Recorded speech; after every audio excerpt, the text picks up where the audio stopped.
We are in this together. You have gifts that I don't have, and I have gifts that you don't have. That we must see. Now is the time, because it's when we all get together that we will make the changes that we must make. We are the world. Welcome to Malcolm and We with Jana Larson and our special guest. You introduce a special guest. Jana. Oh, now yes. you're right away. We have the very handsome Jon Ramer with us today, and he is a great friend of We the World, and apparently from your neck of the woods, Malcolm. Yeah. But starting from what I know about Jon, he is a spiritual activist and has his finger on the pulse of the universe and is among those leading us into the beautiful and wonderful future of a perfect, safe world. But I also know him as the husband of Summer Joy. And and I know he's very proud to be the husband of Summer Joy. Welcome, Jon. Fabulous. Thanks for being here. Oh, my pleasure. Glad to join you both. And he is sitting in front of the MAGIC CANOE, which we all like to be in as we or our way around. That's right. A verb. Or our way around. What is the MAGIC CANOE? It's a vessel for traveling between worlds. I think we find ourselves in a place where we're moving from a world no longer to a world not yet. I like that. Ooh. And the idea here is that it's a magic canoe that's moving between worlds with lots of room, and everybody's welcome here to serve our journey home. And we just completed the Dr. Martin Luther King beloved community convergence. And Dr. King said everybody can be great because everybody can serve. So for us, what propels us forward is a deep authenticity and recognition of these incredibly troubled waters we find ourselves in right now. And we're all doing the best we can, and we need to do better. If we don't change our direction, we're likely to wind up where we're headed. So I'm here not to be a downer. At the same time, I call myself a realistic optimist. Yeah. Therefore, our work with We the World is very meaningful to us. I'm the founder of the Compassion Games, the survival of the kindest. And we've been very blessed that AmeriCorps has been provided a grant to us to support Dr. King's work. And it's one of two national holidays in the United States. There's 9/11, which is a day of remembrance. And then MLK, Day of Service, is usually it's the third Monday of every, or second Monday of every January.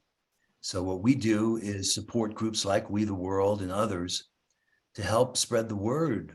Right now, this is that time when things need to change, and people don't like change, but nevertheless, I think we all know we need to. We're kind of one of those moments when everyone gets that things really aren't working.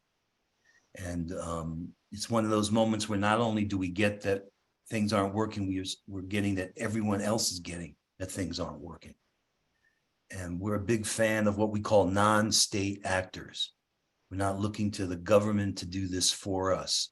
We need to do this with us. And by that, I mean the rising up, look at the situation in Ukraine. I mean, we're looking at a potentially world war that, whether we're in a world war, whether we name it or not, a proxy war, and it looks like this could really be a threat to nuclear arms being used here. The escalation with these tanks, I mean, the movement and the direction we're going in, whether it's the climate emergency or the situation of our world at war, are very, very challenging times. So that's why we're here to serve, and we're honored to be illuminating the words of Dr. King and Yeah, remember. well, this is not only, everybody, of course, is concentrating on Ukraine and Russia and what's happening, but you go to all the corners of the world and there's uprising. There's uprising now, what's going to happen with Israel and the Palestinians with the new Israeli government, and they're ultra right. And then you have what's happening in Peru, where the people are rebelling against the government. The same thing in the new government in Brazil. That's the old prime minister is pulling a Trump. It was a fake election. It was yeah, he really won. And then it's all over the world. It's sort of look what's happening in Iran with the women protesting.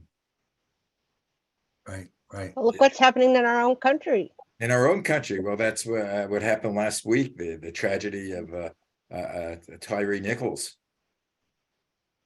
Yeah. Yeah, And these are challenging times.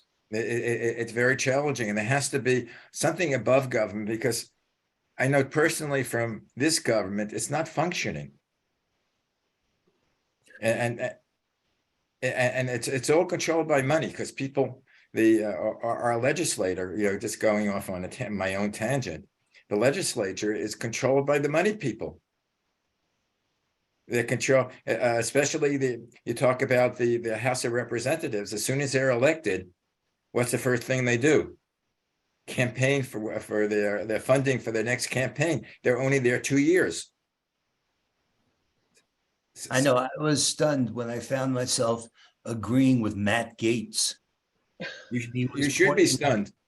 He was pointing out that Kevin McCarthy is the Michael Jordan of fundraising. And what he had done is raise all this money. And then he was able to tell the other representatives that he would put some money in their coffers in order to support their campaign, which is in effect, buying people's loyalty. This is the pattern we've come into. And that's the situation that I want to speak to. I think it's a pattern. And these patterns are caused by the way we relate to each other. We have to change our relationships to change our patterns. And only then will the situations change. We got to get beyond good guys, bad guys, right and wrong. So many of us are swept along, born into these narratives of how we know ourselves and each other that keep us apart and really are manipulating us, like you're saying, Malcolm, that you see this playbook, these authoritarian strongmen game, that's been going on for a long time. And we need to wake up and remember that life is a blessing. It is a gift. And it's not to be wasted. And then there's the whole hard concept of anti-Semitism. And I bring that up because I know you're both of the Jewish faith. And all the saying that the Holocaust wasn't real and all those horrible, horrible things that happened. And it's getting worse. I don't understand that. They call it a post-truth world. I think everybody needs to check their sources. Who do you trust, really? That's a major problem with especially now with the communication systems we have. And there's no filter on them. And as soon as you start putting a filter on them, everybody starts complaining. They start bitching, oh, you can't do this, freedom of the speech. What is freedom? We don't really have freedom of speech. Yeah, well, the media. Well, with greater access to information, how can it be that we're going to post-truth? Yeah, because when I look at, I monitor everything as much as I can, because I know people like I used to say I'm to the left of Mao Zedong. That was back in the 70s, because I was ultra liberal, and I still am in certain ways. But I listen to the other side also. I listen to them to see what they're saying, because I want to know what I'm working against. Right. And there's so much untruth that people believe is true. And I could speak to someone that doesn't agree with me. In 2 minutes, I know what station they listen to or what they're reading on the internet, because they expound this word for word. And I'm looking at them like they're crazy. Of course, they look at me the same way. So the Right. question See beyond that. is who do you believe? Yeah, we need to learn how to see beyond that. Yana, it started for me with phrases like alternative facts. Oh, yeah. Yeah. This idea, that somehow truth is, it used to be that there were assertions that were either true or false, distinct from assessments or opinions. And we used to have Exactly. a clear line in the news world. But the news industry, social and mainstream media, are profit motivated. And they're really smart on how to keep us engaged. There's money to be made there. Every time we click on another story about Donald Trump, someone's putting money in their pocket through advertisers who've been promised eyeballs. That's how Facebook works. They call it the surveillance capitalism. This is a game in which our engagement is a high valued resource, and they know hate and anger and those kinds of emotions get people stirred up and keep them engaged. So when there's money to be made, keeping us divided, we've got to really say, wait a minute, time out. We've bought into a game that's really win-lose, and win-lose is lose-lose, and we're all losing.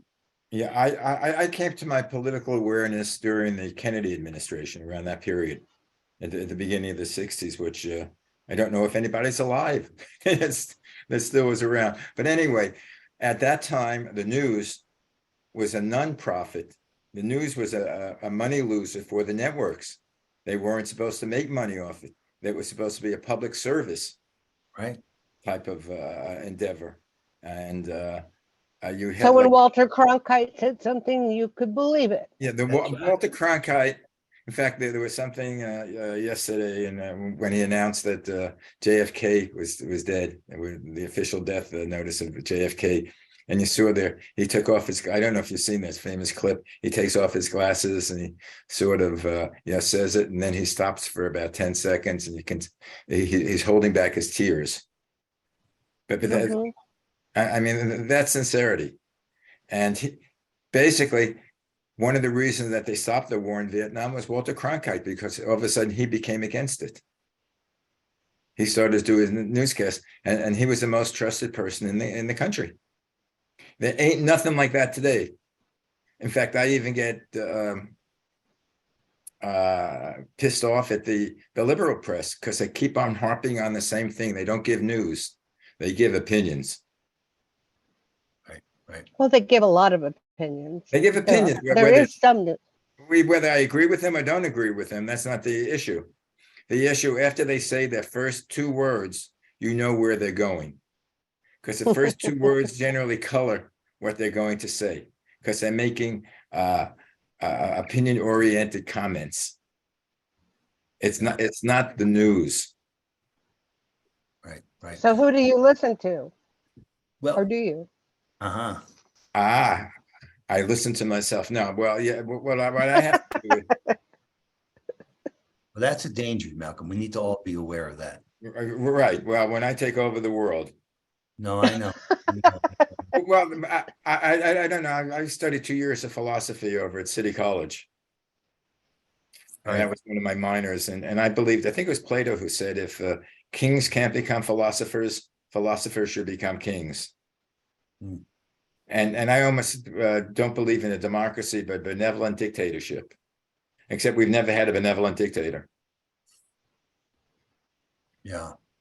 Well, okay. In this space we're in, moving between worlds, I think this media right now is an example of this tremendous possibility for our planet. So I'm not a historian, but I know this to be the case, that I think it was 1648 at Westphalia that we kind of organized ourselves into these nation states. Wasn't that way before? There was a religious war happening in Europe. And knowing ourselves this way has caused a lot of problems. And we're realizing that governments are not well prepared to fix issues like climate change and terrorism and pandemics and immigrants. So we need a new way of knowing each other and organizing. And that's why for me, I mean, you look at Vladimir Zelensky and his use of Zoom just alone. The fact that everybody's on the battlefield in this one, and his ability to inspire people like us to get involved. You know, people going on to Google to write reviews in Moscow restaurants to tell the people that their governments are lying to them. And we are all in it together. This is the challenge. And now, knowing myself as American, as much as I love America, that's not very useful really anymore. And when I get on Zoom calls like you guys do, I don't know. I have to say good morning, good afternoon, good evening. I don't know what time it is for people. I don't know where they are. We're not being so rooted in place. And some of the tribalism associated with that. And you got people willing to die for their country. And I understand the nobility in that, but I think that's obsolete. We've got to find a different way of organizing. Instead of just rooting for the people that are creating the pain or rooting for the people who are enduring the pain like we are of Ukraine and Russia, it's lose-lose. It's lose-lose. And we need empathy for all of it. For the people that are not only being bombed, but the people whose sons and daughters are being recruited into doing this. That's what I'm hoping for. That's what the world needs, more empathy and compassion and understanding. I don't believe Putin looks in the mirror in the morning and thinks he's the evil man that he's portrayed to be. He believes he's justified in what he's doing. Yeah. And what kind of disorder creates that kind of situation that you think, you know, you have no remorse, you have no concern, you're just, it's just power. And I just think, what is the problem there? And unfortunately, he's not the only one. And then there are other people, like I think the three of us were empaths with a couple capital E, and you know, we really feel it. It's not just like, oh, that's just too terrible, isn't it? I mean, we really feel it, and That's easy to get overwhelmed with that. That's what I want to do with Malcolm and we, is communications. Communicate what people feel. When I'm not an expert, and I know Yana isn't an expert. You might be the expert as far as I know. But Of course I'm an expert. I know I'm not, but I'm just a person with an opinion. And it's a matter of us getting together with other people like us and have a united, and it's the people that are going to rise above everything. It's because we have this medium that we can do that. Otherwise, I would not be able to know John and you, Malcolm, you know. Right. So there's a good thing about it, and it's just finding a way to the people are going to do it, because again, with my experience, we ended the Vietnamese War. It wasn't the government, it was the people, it was the students walking out on the streets. And it became widespread enough that they got their parents into it. And I want to do this of youth, idealism of youth, and that's who we really want to reach too. But I want to get to the world one person at a time. Yeah. Or at least three of us at a time. Yeah. No, because again, as you know, John, I want to get. We have this new valuable media that everybody does worldwide. People are in every country, no matter how poor, they're on the internet. Yep. They have Wi-Fi. There's no they have a phone. They may not have much else, but at least they've got a phone that helps keep them connected. Right. I still can't figure out how to use my phone. So the fact that we're connected is a starting point. It's a starting point. It's necessary, but it's not sufficient. Let me tell you what we've been doing. In this magic canoe that you are all in with lots of room, we are writing the tales of synergy from the magic canoe. And here's an example. I said earlier, we need different kinds of agreements with each other. My wife, Summer Joy, who Yana mentioned, and I are honored to be admins on over 300 Facebook pages. Now, what does that mean? Just imagine, Malcolm, I said to you, okay, make me an admin on your page. See, our world was built in silos. That's my asset. What do you mean?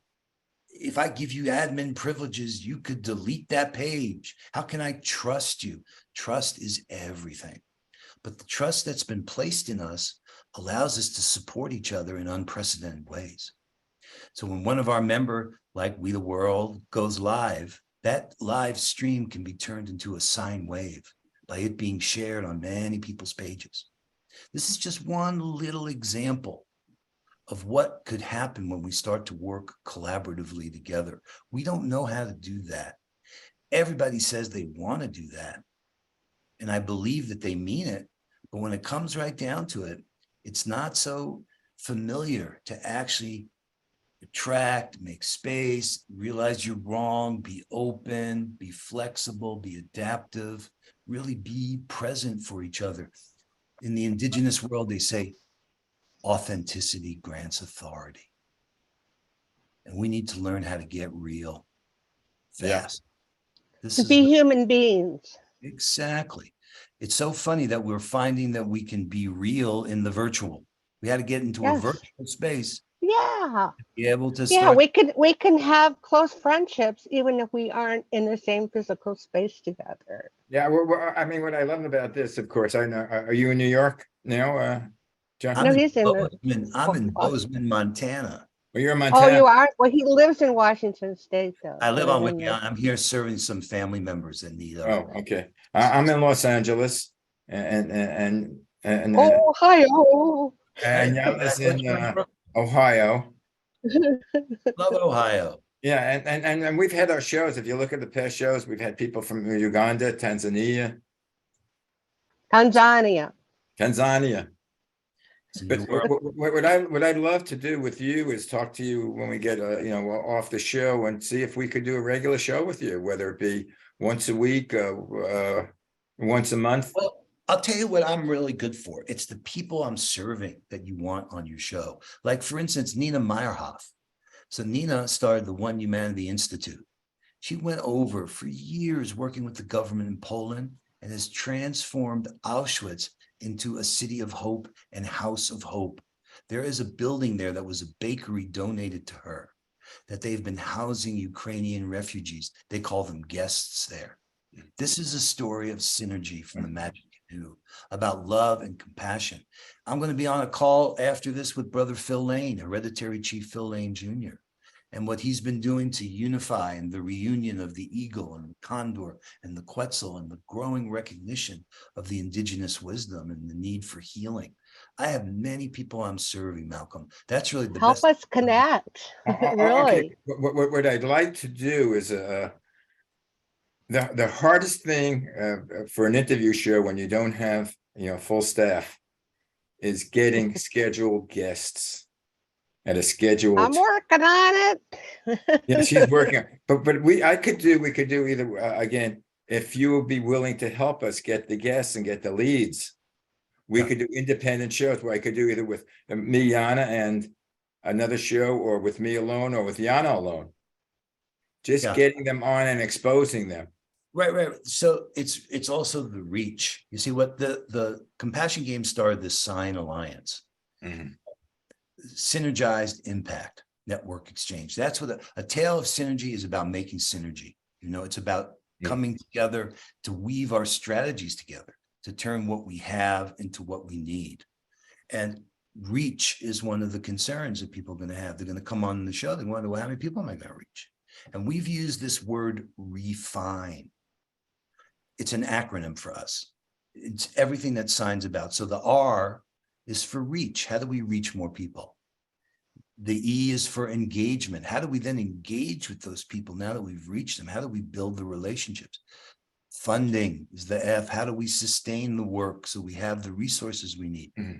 Impact is the I. How do we really do behavior change at scale? Not just moving people to the positive, but how do we change the way we think, the way we speak, the way we act? All of that's important for us in terms of impact. And network exchange. What we're doing, They did this in a buttonwood tree in Lower Manhattan. Someone dreamt up a stock exchange where people trade shares to raise financial capital. Here, we're trading shares to raise social capital by people sharing for each other, with each other, in support of each other. This is, for me, so simple, but so profound, because it's changing the way we relate to each other, and therefore changing the patterns. And if we don't change those patterns, the situation's not going to change. Yeah. We're going to keep being out for ourselves. You know, we've been swept along. We used to be subjects under the king. Then we became consumers. Oh my God. Now we have all this power. We have all these choices. I can get Amazon to deliver in 3 hours. Well, we better move beyond that and become citizens again. And Yeah, realize, when I speak to people, their big objection is, well, what can I do as an individual? It's, you know, I'm alone. I have no power. What can I do? Starts with one. Right, that's what we have. Power of one. This is the communications that we have. One, you know, and you keep on building like that. It's like a spark. all right, here's a character in history, Martin Luther King. Where did his power come from? He didn't have an office. He wasn't the president of something or the mayor. He didn't have all the money. He didn't have all the weapons. He had charisma. He had the power of his own capacity to think and speak and Right. put his ideas forward, and that changed the world. So to everyone and all of us who feel helpless and alone at the time, we need to realize, no, that you do have that power. Yeah, That's our autonomy. You know, that is our And you agent. have to be positive yeah. too. Based on the Martin Luther King thing, Rosa Parks started that whole Yeah. movement. Unbelievable. Now, the thing, you know, this year is the 60th anniversary of Dr. King's I Have a Dream speech. Do you remember that images of him at the National Mall? Mm. Remember them? It was like hundreds of thousands of people there. Do you know that was a Wednesday? No, I don't remember that. It was a Wednesday? Wednesday. Just think about how far we've drifted from really caring about society and each other. Could you get 200,000 people to come out on a Wednesday? It might not even be, you might not even be able to get them watching a TV show or a streaming show. Because everybody wants the Super Bowl on a Sunday because people will watch. I mean, what would it take to get 250,000 people to come out on a Wednesday to the National Mall? I mean, it's pathetic. Right now, we're seriously looking at the risk of a nuclear war, and like people are asleep. Well, And again, some people think it's all a hoax. We're going to get, you know, we're just swept along. yeah, well, again, it's empowering people because people say, well, what can I do? Yeah, I'm only one person. I can't do anything. But collectively, their strength. Anyway, we're almost running out of time, whether you believe it or not. Our half hour is almost up. All right. But love to, again, get together with you. Yana will give me the information, you know, how to contact you, and take a look at the various shows. Okay. I'll send you the information, John. Yeah, and some of them are purely entertainment, but we also have to laugh. No, I know. Yeah, to really do work, we have to laugh a lot. Yeah. Because otherwise, when you look at the world situation, a hell of a lot of tears. No, I know. That's why being isolated and alone is so threatening right now. That's not the way to be. Yeah. But is there any website that you want to tell the people where to reach you? For the Compassion Games, there's one called compassiongames.org. And then you have a symposium coming up very soon. Ben Bowler from Unity Earth, one of our partners, next week. It's World Interfaith Harmony Week. You may not know that, but the King Abdullah from Jordan started this. He put it to the UN, and in 2010 began World Interfaith Harmony Week. And Unity Earth, who's another amazing tale of synergy from the Magic Canoe, hosts a symposium on the 7th and 8th. So if you go to unity.earth, you can learn about that. And then the SINE network, SINE.network is the site. That's for social innovators committed to behavior change at scale. And that's Compassion Games is for everybody. You can't lose the Compassion Games. And the more people play, the more people win. Thank you, Fantastic. Mel. Thank you, Yana. Well, we Thank are, you so much for being here. yeah, thank you very much, John, and I look forward to working together with you. Here to serve. You Here to serve. Here's how you say goodbye in Danish. Hi, hi. hi. Or as I say in my native country, shalom. Shalom. Salam. Ciao, ciao. Speak to you soon. Bye-bye. Bye for now. Thanks Bye-bye. again, John. Bye. Mwah. The objective of the organization We the World is to facilitate cooperation on a global scale amongst groups and individuals dedicated to implementing solutions to the many challenges we face on the planet at this time.